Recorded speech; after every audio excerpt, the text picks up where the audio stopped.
Диплом всегда был символом приобретенных в ВУЗе знаний, их документальным подтверждением. И, думается, торжественный момент вручения запомнится выпускникам надолго. Как, впрочем, и все годы учебы в стенах родного института.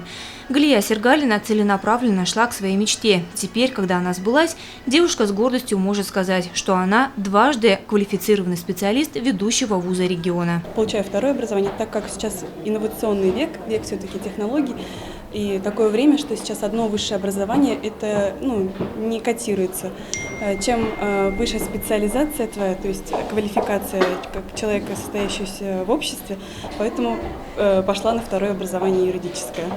Дипломы с отличием вместе с Галией получили еще десятки студентов, как очной, так и заочной форм обучения.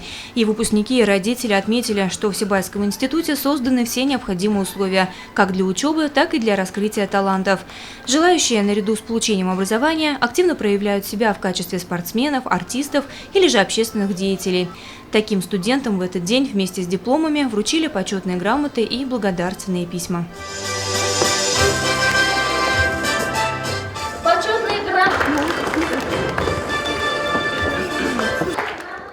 О сегодняшнем дне вчерашние студенты мечтали на лекциях, во время лабораторных и практических занятий, во время защиты контрольных и курсовых работ.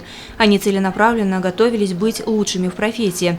Теперь долгожданный момент настал. Дипломы в руках. Пора показать знания на деле. В этот день выпускники 2017 года услышали множество пожеланий, пронизанных теплотой, лиричностью и особой гордостью преподавателей института.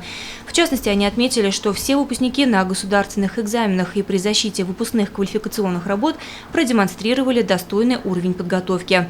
Об этом свидетельствуют и итоги недавнего мониторинга.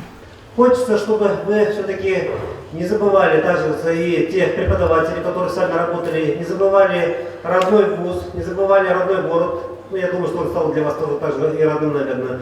И самое главное, чтобы вы все время тоже старались поддерживать наших, скажем, студентов, когда они придут к вам на практику, чтобы вы тоже могли каким-то образом оказать содействие в трудоустройстве также наших выпускников. И самое главное, чтобы вы тоже создавали свой круг, скажем, профессионалов, которые, я думаю, что, наверное, вам в дальнейшем тоже будут помогать.